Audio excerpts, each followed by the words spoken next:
नमस्कार मित्रांनो, परत एकदा आपलं खूप खूप स्वागत आहे आपल्या सर्वांच्या लाडक्या महाडीबीडी स्कॉलरशिप ऑफिशियल या चॅनलवरती। आणि आज तुमच्यासाठी घेऊन आलो नॅशनॅलिटी सर्टिफिकेट ऍप्लिकेशन कसं करायचे। आता तुम्ही म्हणताल नॅशनॅलिटी सर्टिफिकेट म्हणजे नेमकं काय? नॅशनॅलिटी सर्टिफिकेट म्हणजे आपण भारतात राहतो याचा एक पुरावा जो गव्हर्नमेंट आपल्याला दिलेला आहे। याला आपण मराठीमध्ये राष्ट्रीयत्व प्रमाणपत्र तर इंग्लिशमध्ये नॅशनॅलिटी असं म्हणतो। तर तुम्ही म्हणताल आता हे नेमकं काढायचं कसं, यासाठी लागणारे कागदपत्रे कुठली, याची प्रोसेस कशी आणि या संदर्भात सविस्तर अडचणी या सगळ्या गोष्टीची चर्चा आपण या व्हिडिओच्या माध्यमातून करणार आहोत। तर चला तर मग सर्वप्रथम आपण महाडीबीटी स्कॉलरशिप ऑफिशियल या चॅनलवरती नवीन असाल तर मग करायचंय काय, चॅनलला सबस्क्राइब करायचंय म्हणजे नवीन येणारा व्हिडिओ सगळ्यात अगोदर तुमच्यापर्यंत पोहोचेल। आणि आज थोडाही वेळ न गमावता चालू करूयात आजचा आपला टॉपिक। सर्वप्रथम आपण सीएससी महाऑनलाइन या साइटला यायचे, लॉग इन करायचे आणि लॉग इन केल्याच्या नंतर आपल्याला हा ऍप्लिकेशन चालू करण्याची प्रोसेस आपण चालू करणार। तर ऍप्लिकेशन भरण्यासाठी सर्वप्रथम आपल्याला इकडच्या लिस्टमध्ये पाहायचं आहे महसूल विभागामार्फत दिल्या जाणाऱ्या सुविधा किंवा सेवा। याच्यामध्ये क्लिक केल्याच्या नंतर तुमच्या समोर एक लिस्ट येईल, याच्यामध्ये स्क्रोल करायचे आणि आपल्याला पाहायचंय आपलं राष्ट्रीयत्वाचा उतारा। तर सर्वप्रथम आपण याच्यामध्ये पाहूयात। इथं आल्याच्या नंतर तुम्हाला एक ऑप्शन दिसेल वय, राष्ट्रीयत्व आणि अधिवास प्रमाणपत्र। आता हे जसं आपण डोमासाइल मागच्या पार्ट मध्ये पाहिलं होतं सेम तसंच आहे। मग याच्यासाठी सर्वप्रथम आपण क्लिक करून घेऊयात। आता हे ऍप्लिकेशन करताना सर्वप्रथम आपल्याला याला लागणारी कागदपत्रे कुठली याच्या संदर्भात आपण पाहू शकतो। इथं यांना दोन ऑप्शन दिलेले आहेत, याच्यामध्ये भरपूर मोठी कागदाची लिस्ट दिलेली आहे, पण याला आपण एक सिम्प्लिफाईड फॉर्म मध्ये केलेलं आहे। ते कसं पाहूयात। इकडे क्लिक केल्याच्या नंतर बघा आता इथे तुम्हाला हे लिस्ट दिसेल, याचा तुम्ही लागला तर एक स्क्रीनशॉट घेऊन ठेवू शकता, म्हणजे तुम्हाला हा ऍप्लिकेशन करताना हे कागदपत्र तुम्ही आणून ठेवू शकता, जवळ ठेवू शकता आणि ज्याच्यामुळे तुम्ही ऍप्लिकेशन करण्यासाठी सोपं होईल। तर पहा मी तुम्हाला कागदपत्र समजावून सांगतो। नॅशनॅलिटीसाठी सर्वप्रथम जो व्यक्ती अर्जदार आहे, अर्जदार म्हणजे ज्याला काढायचं हे सर्टिफिकेट काढायचं आहे त्याचं वय 18 पेक्षा पुढे असेल तर तो स्वतः अर्जदार होऊ शकतो, किंवा त्याच्या वडिलाला, आईला, भावाला, बहिणीला यांना जर अर्जदार करायचं असेल तर त्यांची लागणारी कागदपत्रे कुठली। सर्वप्रथम त्यांचं आधार कार्ड ओळखपत्रासाठी आणि मतदान पॅन हे आपल्या राहायच्या पत्त्यासाठी लागतं, राशन कार्ड सुद्धा लागतं आणि पासपोर्ट साईजचा फोटो पण लागतो। आणि जो अर्जदार करणार आहे तो जर लाभार्थी असेल तर याच्यामध्ये एक डॉक्युमेंट ऍड होतं, त्याला आपण टीसी किंवा निर्गम म्हणतो। पण याच्या विरुद्ध जर एखाद्याचं वय कमी असेल किंवा अर्जदार जर वडील असतील तर वडिलांसाठी वरी सांगितल्याप्रमाणे कागदपत्रे आणि लाभार्थ्यासाठी आधार कार्ड आणि टीसी किंवा निर्गम हे कागदपत्र लागतात। आय होप तुम्हाला हे लक्षात आलं असेल की कागदपत्र काय लागतात। चला ऑनलाईन प्रोसेस चालू करूयात। सर्वप्रथम याला मी मिनिमाइज करतो। आता इथे पहा, तर हे जे ऍप्लिकेशन करायचे सर्वप्रथम इंग्लिश भाषेला आपल्याला क्लिक करायचे, कारण की हे ऍप्लिकेशन इंग्लिश मध्ये येत असतं। आणि इथे कंटिन्यू या बटनाला आपण क्लिक करूया। आता इथे क्लिक केल्याच्या नंतर आपण तुम्हाला आठवत असेल की आपण हे जे सीएससी महाऑनलाइनची जी सिरीज चालू केली याच्यामध्ये फर्स्ट जो व्हिडिओ होता उत्पन्नाचा आणि सेकंड जो होता तो डोमासाइलचा होता। सेम ऍप्लिकेशन डोमासाइल सारखंच आहे, पण याच्यामध्ये थोडेफार जे चेंजेस आहेत ते तुम्हाला मी इथं रिमाइंड करणार आहे, सांगणार आहे। तर याच्यामध्ये पहा, इथे तुम्ही क्लिक केल्याच्या नंतर तुम्हाला मी डोमासाइल सांगितलं होतं। आता इथं दोन ऑप्शन आहेत, नॅशनॅलिटी आणि नॅशनॅलिटी अँड डोमासाइल। तर आता याच्यामध्ये फरक काय ते सर्वप्रथम आपण समजून घेऊयात। डोमासाइल हे महाराष्ट्रात राहतो याचा पुरावा आहे, तर नॅशनॅलिटी भारतात राहतो याचा पुरावा आहे। इन केस तुम्ही डोमासाइल काढले असेल तर तुम्हाला direct nationality plus domicile certificate हवे असेल तर तुम्ही हे ऑप्शन सुद्धा निवडू शकता, एज, नॅशनॅलिटी आणि डोमासाइल, किंवा तुम्ही नॅशनॅलिटी सुद्धा निवडू शकता। तुम्हाला सेपरेट सर्टिफिकेट पाहिजे असेल तर खालच्या ऑप्शनला क्लिक करा आणि तुम्हाला कंबाईन सर्टिफिकेट पाहिजे असेल तर वरच्या ऑप्शनला क्लिक करा। तर याच्यामध्ये मला सध्या सेपरेट पाहिजे म्हणून मी सेपरेट ऑप्शनला क्लिक करतो। आता इकडे आपल्याला आपली डिटेल भरायला सुरुवात करायची। तर सर्वप्रथम याच्यामध्ये मी मिस्टर निवडतो आणि माझं जे नाव आहे ते मी इथं टाकणार आहे।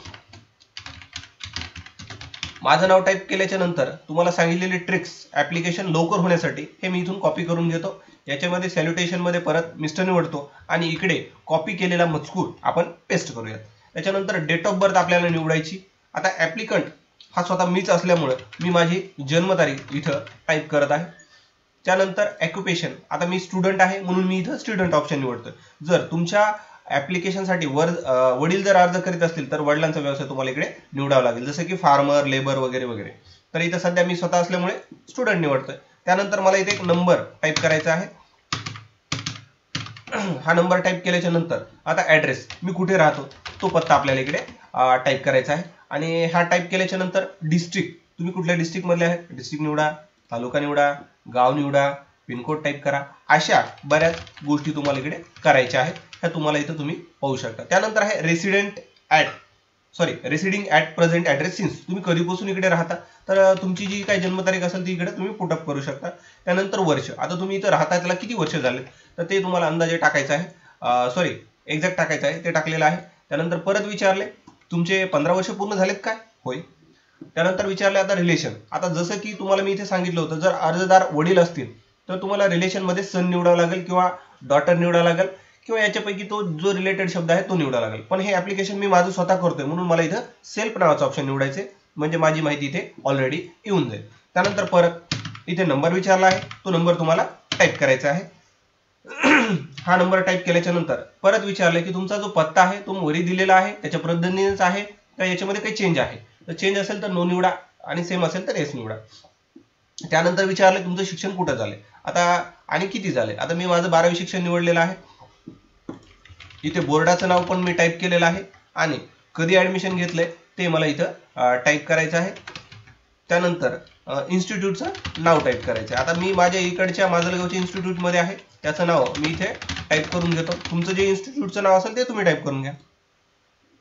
त्यानंतर लाभार्थी हा दुसऱ्या राज्यातून इकडे आलेला आहे का असं विचारले, असेल तर येस करा, अदरवाईज नो करा. त्यानंतर परत विचारले दुसऱ्या राज्यामध्ये तुम्ही कुठला लाभ घेतला आहे का, घेतला असेल तर येस करा, अदरवाईज नो करा. त्यानंतर रिझन, आता रिझन मध्ये माझं शिक्षण चालू आहे म्हणून मी इथं एज्युकेशन करणार आहे. जर इन केस तुम्हाला हे एखाद्या गव्हर्नमेंट स्कीमला लागत असेल तर स्कीम टाईप करा किंवा ज्या कारणाला तुम्हाला लागत आहे ते कारण तुम्ही इकडे भरू शकता. त्यानंतर आय ऍक्सेप्ट या बटनाला क्लिक करून प्रोसीड या बटनाला आपण क्लिक करूयात.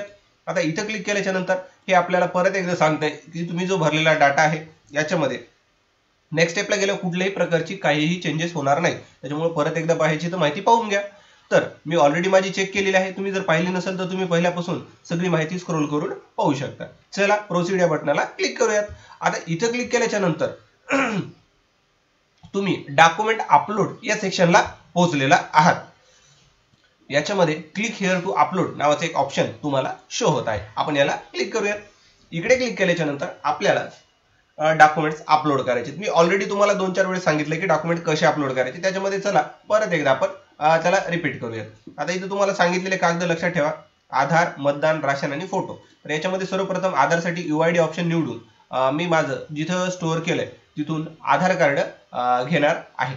तर चला मी माझं आधार कार्ड घेतलंय आणि ऍड डॉक्युमेंट या बटनाला क्लिक केलेलं आहे. त्यानंतर आहे मतदान कार्ड किंवा पॅन कार्ड. आता इथं मतदानसाठी तुम्हाला वोटर ID नाव असेल तर आपण व्ही पासून सर्च करूयात किंवा ई पासून इलेक्ट्रॉन फोटो ID कार्ड याला क्लिक करूयात आणि इथून मतदान कार्ड आपण चूज करूयात आणि ऍड डॉक्युमेंट या बटनाला क्लिक करूयात. आता इथं झाल्याच्या नंतर परत आहे राशन कार्ड. आता राशन कार्डसाठी आपण R प्रेस करूयात. इथं तुम्हाला राशन कार्डसाठी R मिळालेला आहे आणि राशन कार्ड आपण आता इथे अपलोड करूयात. त्यानंतर ऍड डॉक्युमेंट या बटनाला क्लिक करूयात. इथे जसं तुम्ही क्लिक करता आणि ओके या बटनाला करता तेव्हा तुम्हाला नेक्स्ट डॉक्युमेंट अपलोड करायचं ऑप्शन पुन्हा पाहायला मिळेल. आता इथं अर्जदार मी स्वतः असल्यामुळे मला आता इथं माझं स्कूल लिव्हिंग सर्टिफिकेट चूज करायचं आहे. तर याच्यामध्ये पहा स्कूल लिव्हिंग सर्टिफिकेट ऑप्शन कुठे आहे किंवा इथे तुम्हाला एक्स्ट्रॅक्ट म्हणजे निर्गम उतारा असेल तर निर्गम उतारासाठी एक ऑप्शन शो करायला मिळेल. एक्स्ट्रॅक्ट फ्रॉम इथे एक ऑप्शन असेल, आपण पाहूयात.